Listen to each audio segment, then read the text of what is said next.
बिस्मिल्लाहिर्रहमानिर्रहीम, अस्सलाम वालेकुम। आज की अहम तरीन खबर डेफिनेटली DGISPR की जो है वो ब्रीफिंग है और उनके साथ सेक्रेटरी दाखिला भी मौजूद थे। ब्रीफिंग अंदरूनी और बैरूनी दुश्मन दोनों के लिए थी। ज़ाहिरी सी बात है, पाकिस्तान ने एक कड़ी पॉलिसी, एक तगड़ी पॉलिसी इस हवाले से बनाई हुई है। वो बार बार अपने प्रेस कॉन्फ्रेंसेस के ज़रिए भारत ने जो पाकिस्तान के ख़िलाफ़ किया, एंड बिकॉज भारत ने तो तमाम हदें पार कर दी, तो उस लिहाज से जो पाकिस्तान ने अपना पॉइंट ऑफ व्यू बार बार सामने रख रहा है, सिर्फ पॉइंट ऑफ व्यू नहीं रख रहा, वार्निंग भी दे रहा है, साथ साथ हकाइक भी बता रहा है, साथ साथ सबूत भी बता रहा है। लेकिन ये सिर्फ चीज़ भारत के ऊपर नहीं लागू होती, ये चीज़ उन लोगों पर भी लागू होती है जो पाकिस्तान के अंदर बैठ करके पाकिस्तान के साथ दुश्मनी दिखा रहे हैं, जो पाकिस्तान के अंदर बैठ करके भारत जो कि दुश्मन मुल्क है उसके एजेंडे पर काम कर रहे हैं, जो पाकिस्तान के अंदर बैठ करके इजरायली लॉबी के साथ जो है उसके हक में काम कर रहे हैं और पाकिस्तान को उसका नुकसान पहुंचा रहे हैं। तो जो अंदरूनी दुश्मन है उनके लिए भी एक बहुत ही कड़ा मैसेज है जो कि बार बार दिया जा रहा है। आज फिर दिया गया कि झूठा बयानिया, फॉल्स प्रोपगेशन, फेक न्यूज़, ये सब कुछ नहीं चलेगा। अब ये बार अगर आपको DGISPR की तरफ से भी सुनने को मिल रहा है, आपको इदारे की तरफ से भी सुनने को मिल रहा है, आपको दाखिला की तरफ से भी सुनने को मिल रहा है, आपको पाकिस्तान की हुकूमत की तरफ से भी बारहा सुनने को मिलता है कि यार बस कर दो, बस अब इतना झूठ मत बोलो, इतने प्रोपगेशन मत करो, तो कम को ज़्यादा मानना चाहिए। ठीक है, आप इसको गनीमत जानिए कि पाकिस्तान की रियासत ने अभी भी बहुत ज़्यादा रिस्ट्रेन का मुजाहरा किया है, बहुत ज़्यादा इस टाइम पर बर्दाश्त का मुजाहरा किया है। टेक्निकली होना तो ये चाहिए था कि भारत जो अपनी चबले मारता जा रहा है, आए रोज़ मारता जा रहा है, जिस तरीके से वो पाकिस्तान के ऊपर अटैक करता जा रहा है, कभी फेक न्यूज़ का अटैक, कभी मिसाइल का अटैक, कभी जो है यहाँ हमला, कभी वहाँ हमला, तो पाकिस्तान भी वैसे हमले जवाबन उसके ऊपर करे। लेकिन पाकिस्तान ने जो स्ट्रैटेजी अपनाई वो था कि जी पूरी दुनिया के अंदर भारत का चेहरा एक्सपोज करना, वो तो अपनी जगह पे बरकरार, ठीक है। और वो बड़ी पॉजिटिव स्ट्रैटेजी रही जिसका पाकिस्तान को बहुत ज़्यादा फ़ायदा हुआ। अब इस बीच में क्या हुआ? इस बीच में ये हुआ कि हम लोगों की अटेंशन, ऐसा नहीं था कि हमें खबर पता नहीं थी, ऐसा नहीं था कि हमें पता नहीं चल रहा था कि पाकिस्तान तहरीक इंसाफ क्या कर रही है, ऐसा नहीं था कि हमारे पास खबरें नहीं आ रही थी। लेकिन जंग के माहौल के अंदर पाकिस्तान तहरीक इंसाफ जो अंदरूनी दुश्मन है और जिस तरीके से वो पाकिस्तान पर वार कर रहे हैं, वो कहीं दब गई। लेकिन अब वो खबरें बार बार उठाई जा रही हैं। मतलब कि अगर मैं आपको बताऊं इस टाइम पर कि भारतीय मीडिया जो इस टाइम पर दिखा रहा है वो अलीमा खान की वो स्टेटमेंट दिखा रहा है जिसके अंदर जनरल आसिम मुनीर साहब के फील्ड मार्शल के हवाले से ये कहा जा रहा है कि जंगल का कानून है, इसको तो ताहयात बादशाहत मिल जानी चाहिए, जंगल की बादशाहत मिल जानी चाहिए, ठीक है। साथ ही साथ पाकिस्तान तहरीक इंसाफ के उन लोगों के हवाले से ये बयानात दिखाए जा रहे हैं। मैं वैसे आपको सच्ची एक बात बताऊं, मैं बार आपको ये बताऊंगी कि मैं तो ये चीज़ें आप लोग को दिखाना ही नहीं चाहती थी, लेकिन फिर क्या होता है कि इसलिए आपको ये चीज़ें बतानी पड़ती हैं क्योंकि आपको पता चले ना कि अंदरूनी दुश्मन कौन है और पाकिस्तान तहरीक इंसाफ ने किस तरह से तमाम हदें पार कर दी हैं।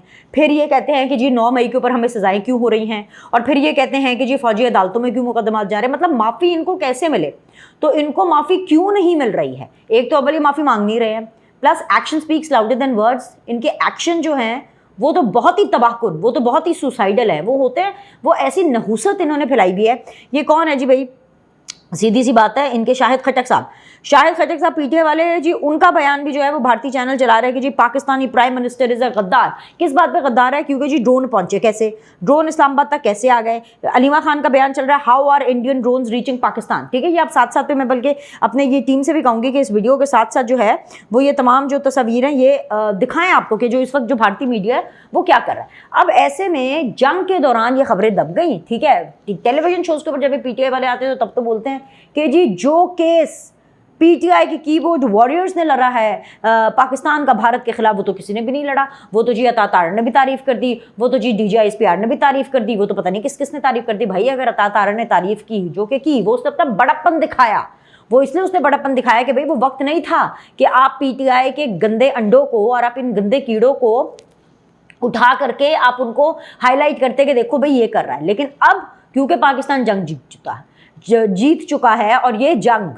जो पाकिस्तान ने जीती है उसमें PTI की रत्ती भर सपोर्ट नहीं थी, बल्कि इतना गंदा, गलीज, बेहुदा, घटिया किरदार पाकिस्तान तहरीक इंसाफ ने इस पूरे सीन पे निभाया है। मैं तो बल्कि ये समझती हूँ कि वो लोग जो कि पाकिस्तान तहरीक इंसाफ के सपोर्टर है, अगर वो सही मानों में सही मानों में अगर उनमें पाकिस्तान की हुब्बुल वतनी है, अगर सही मानों में पाकिस्तान तहरीक इंसाफ के सपोर्टर्स में ज़रा सी शर्म, ज़रा सी हया और ज़रा सी उनके अंदर अगर गैरत अभी बाकी है ना, तो ये जितने भी यूथिया व्लॉगर्स हैं, जितने भी यूथिया इनके भगौड़े हैं, जिनके यूट्यूब चैनल्स को ये टिक टिक लाइक करके उनको बड़ा जी प्रमोट कर रहे हैं, उनका बॉयकॉट करें। अगर आप पाकिस्तान के साथ जेन्युइन हैं, वो इंडिया से कम क्या काम कर रहे हैं, वो तो वही काम कर रहे हैं जो इंडिया कर रहा है। लेकिन भारत दुश्मन मुल्क है, चलो जी वो कर रहा है, वो तो समझ में आता है, लेकिन आप इस मुल्क के होते हुए भी आप ये काम कर रहे हैं, तो आपके लिए ये डूब मरने का और शर्म का मुकाम है। जो गैरत वाले लोग होते हैं ना, वो तो ऐसे काम करने से बेहतर है मरना पसंद करते हैं। तो ये तो मैं कहूँगी कि भाई अपनी सफ़ों में ही देखें। अब बार बार इस पूरे अरसे के अंदर जंग के दौरान ये सब कुछ होता रहा। अब क्योंकि जंग सबसाइड हो गई, फील्ड मार्शल साहब का भी पता चल गया कि अब कौन है, आगे 10 साल पाकिस्तान को किस तरह से चलाना है वो भी पता चल गया। तो जी जुनैद अकबर साहब को मैं सुन रही थी, 26 मई को पाकिस्तान तहरीक इंसाफ जो है वो पेशावर के अंदर ड्रोन हमलों के खिलाफ जो है वो अपना एहतजाज करेगी, अब धरना देगी, पता नहीं उन्होंने क्या करना है, होना हुआ ना इनसे कुछ भी नहीं है, लेकिन क्या कर लेंगे, एहतजाज करके कर भी क्या लेंगे। अब जाहिर बात है इनको लेकर के अस्करी ज़राए का मौक़िफ़ है इन ड्रोन्स के हवाले से कि ये फितनतुल ख़वारिज के हैं। जबकि अगर मैं इनके वो बात करूँ पेशावर चैप्टर की, तो जी पेशावर चैप्टर ये कहता है कि जी कौन से ड्रोन हमले, हमें तो पता नहीं है कोई ड्रोन हमले हुए भी हैं कि नहीं हुए हैं। जुनैद अकबर जो हैं और जो इन जैसे लाइक माइंडेड लोग हैं जो कि again from the Peshawar chapter हैं, लेकिन क्योंकि ज़रूर भी डिवाइड है, तो वो ये कहते हैं कि जी ये तो फ़ौज ने खुद करा दिया। बिल्कुल वैसे जैसे यास्मीन राशिद का आज ही मैं कहीं बयान देख रही थी, उनसे मंसूब करके कोई कोट हो रहा था कि यास्मीन राशिद ये कह रही है कि जी 9 मई फ़ौज ने खुद कराया अपने खिलाफ।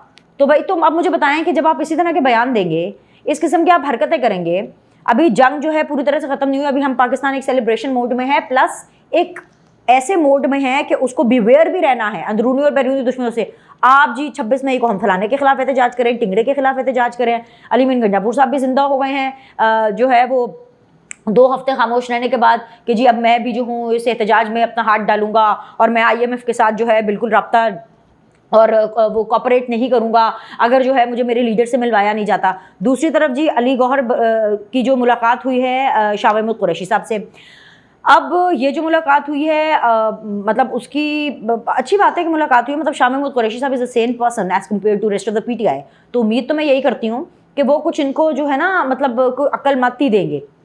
लेकिन अली गौहर, शाह महमूद कुरैशी, मरवत साहब, ये जो मतलब बेसिकली और ऐसे बहुत से नाम हैं जो कि सारे मिल मिला करके वो एक होता है ना माइनस इमरान फार्मूला, कि बस ये इमरान खान और इसकी इमरान खान की जो नहूसत है इससे जान छूटे। नहूसत ही है। एक इमरान खान जो बाहर था पूरी कौम को तार तार करके रखा हुआ था, ये नहूसत नहीं है तो क्या है। एक इमरान खान जब वो बाहर था, कैदी नंबर 804, इतना मतलब नेगेटिव और इतना मनहूस किस्म का जो है उनका साया था कि एक जनरल आसिम मुनीर साहब के पीछे पड़ गए, ठीक है। और इस वजह से पीछे पड़े क्योंकि उन्होंने बुशरा बीबी की जो करप्शन है वो एक्सपोज की, और क्योंकि जी आप मेरी बेगम की करप्शन एक्सपोज की, बजाय इसके कि बंदा जाके अपनी बेगम से पूछे कि भाई तुम क्या कर रही हो, मैं मुल्क का वज़ीर आज़म हूँ, तो ये तो बेसिकली हुक्मरानी तो बुशरा बीबी आप कर रही हैं। आप ये सोचें वो जो पौने 4 साल जो पाकिस्तान के ऊपर हुक्मरानी रही है वो इमरान खान की नहीं, वो बुशरा बीबी की थी, ठीक है। और वो उन्हीं की हुक्मरानी थी, इसीलिए आज बार बार जेल में बेहोश हुआ जा रहा है, इसलिए आजकल गर्मी की जो है वो शिद्दत बर्दाश्त नहीं हो रही है, इसलिए जेल की सोबतें बर्दाश्त नहीं हो रही हैं, क्योंकि जेल ऐसी ही होती है। अब आई एम श्योर कि इमरान खान साहब को भी पता चलता होगा, जब वो कहते थे मुंह के ऊपर हाथ फेर के कि जी मैं तो जेल वापस जाके फलाने का AC उतारूंगा, तो मैं तो ये कर दूंगा, तो मैं तो वो कर दूंगा। अब तो वो वक्त आ गया कि बेगम के लिए AC मांग रहे हैं। भाई ये जेल है, कोई 5 स्टार होटल तो है नहीं कि हर कमरे के अंदर अलग अलग AC होगा। अब तो हालत वो आ गई है कि बेगम साहिबा भी फरमा रही हैं कि जी मैं जितनी चाहे मर्जी मैंने चोरी कर दी हो, लेकिन खुदा का वास्ता मुझे वापस बनी गाला भेज दो, उसी को जो है वो एक सब जेल करार दे दो, मुझसे गर्मी बर्दाश्त नहीं हो रही है। तो मुझे नहीं लगता कि इस किस्म की कोई रियायत या छूट मिलनी चाहिए, क्योंकि क्या बाकी पाकिस्तानियों के लिए गर्मी नहीं है, सिर्फ इन दोनों मियाँ बीवी के लिए ज़्यादा गर्मी है, सिर्फ जो है वो बुशरा बीबी के लिए गर्मी है। तो भाई जब आप 2 नंबरियाँ करेंगे, जब आप इस तरह के काम करेंगे, तो उसके रिपरकशंस के लिए भी आपको तैयार होना चाहिए, ठीक है। अच्छा, साथ साथ ये बातें चल रही हैं, तो इमरान खान साहब की जो वो रही है पूरी स्ट्रगल, ठीक है, वो रीसेंट टाइम्स की वो यही रही है कि बस जी हर हालत में जनरल आसिम मुनीर को रोकना, और वो फर्द वाहिद के खिलाफ जो उनकी प्रोपगेशन, झूठ, एक नॉन एक्सेप्टेंस, वो अभी तक आज तक बरकरार है। लेकिन इस बीच में क्योंकि जनरल आसिम मुनीर साहब ग्रो कर गए, क्योंकि हालात इस किस्म के हो गए, जंग आ गई, जंग के अंदर उन्होंने आउट क्लास किया परफॉर्म, जंग के अंदर उन्होंने भारत को धूल चटा दी, तो जाहिर सी बात है हमने तो उनको सेलिब्रेट करना है। तारीफ वो जो दुश्मन भी करे, ये तो भारतीय भी मानते हैं कि पाकिस्तान की फौज ने हमारी नाक कटवा दी भाई, नाकें काटी हैं भारतीयों की, भारतीय फौज की, रॉ की। तो फिर ऐसे में क्यों ना उनको एलिवेशन मिलती, क्यों ना उनका होता। तो ये जो मामलात जिस तरफ जा रहे हैं और ये जो सो कॉल्ड प्रोपगेशन क्रिएट करने की कोशिश की जा रही है, पहले ये तकलीफ होती थी कि जी नवाज शरीफ का, मरियम नवाज का तो कोई जंग के दौरान कोई बयान ही नहीं आया। हर प्रोग्राम में, मेरे हर प्रोग्राम में पीटीआई आके क्वेश्चन करती थी तो मैं कहती थी भाई खबरें देख लिया करें। रोज़ मरियम नवाज जो हैं वो लगी होती हैं, कभी हॉस्पिटल जा रही हैं जंग के ज़ख्मियों की इयादत करने के लिए, कभी किसी स्कूल जा रही, कभी किसी स्कूल जा रहे हो, वहाँ जाके बोल रही हैं, बता रही हैं कि किस तरह आपने अपनी वर्दी की इज्जत करनी है, किस तरह ये जो पाक फ़ौज की वर्दी है उसने पाकिस्तान को जितवाया है, किस तरह से पाक फ़ौज की वर्दी ने हमारा तहफ़्फ़ुज़ किया है। ये 9 मई वाले ही जो लोग थे यही इस वर्दी को लटकाया करते थे, आप लोगों ने नहीं लटकाना। बता रही हैं, एजुकेट कर रही हैं, सेलिब्रेट कर रही हैं अपने हीरोज़ को और अपनी कौम को बता रही है, पता नहीं लेकिन पीटीआई को क्यों नहीं नज़र आ रहा। अब जब नवाज शरीफ साहब जो हैं वो फील्ड मार्शल वाली तकरीब में चले गए और फ्रंट रो में बैठ गए और अपने बेटे हसन नवाज के साथ चले गए, तो उसके ऊपर जी मज़ीद प्रॉब्लम हो रही है। सामने वाली कुर्सी पे क्यों बैठे, नवाज शरीफ क्यों गए, आगे क्यों बैठे, नवाज शरीफ तो इसी तरह लाल सुरख लग रहे हैं, बिल्कुल ऐसे। अब बातें करने वाले तो बातें करेंगे, लेकिन असल में तकलीफ़ इस बात की है कि कैदी नंबर 804 तो है जेल में, और उनका जो सो कॉल्ड नुमाइंदा था, उनका जो पोस्टर बॉय है गंडापुर, वो आया नहीं और अपनी मर्ज़ी से नहीं आए, क्योंकि ऐसा तो हो नहीं सकता ना कि चारों वज़राए आला को दावतनामे भेजे हों और उसमें सिर्फ 3 को भेजें जानबूझ के और 1 को आप ना भेजें। तो खुद से नहीं आए, खुद अपने पाँव पे कुल्हाड़ा मार रहे हैं, खुद ही एक वननेस यूनिटी का मैसेज ज़रा सा भी अगर एंगल से दिया जा सकता था तो वो भी देने से इज्तनाब कर रहे हैं और डिलिबरेटली ये कोशिश कर रहे हैं कि पाकिस्तान तहरीक इंसाफ ये मैसेज ना दे कि हम एक हैं पाकिस्तान के साथ, शहबाज शरीफ के साथ या जनरल आसिम मुनीर के साथ। तो इनको क्या लगता है? इनको लगता है कि इनको माफ़िया मिल जाएंगी, इनको लगता है कि इस तरह से करके इमरान खान जो है वो जेल से पैरोल पे बाहर आ जाएंगे, या इनको लगता है कि ईद वो घर आके कर लेंगे, या इनको लगता है कि इनके इस तरह के घटिया नहुसत वाले एटीट्यूड से इनको कोई रिलीफ मिलेगा, कोई एक्स्ट्राऑर्डिनरी रिलीफ मिलेगा। तो मैं ये सिर्फ यही कहूँगी कि दिल को बहलाने के लिए गालिब ख्याल अच्छा है। एक बार फिर से पाकिस्तान जिंदाबाद, पाकिस्तान पाइंदाबाद। आपसे अगली वीडियो में मुलाकात करते हैं।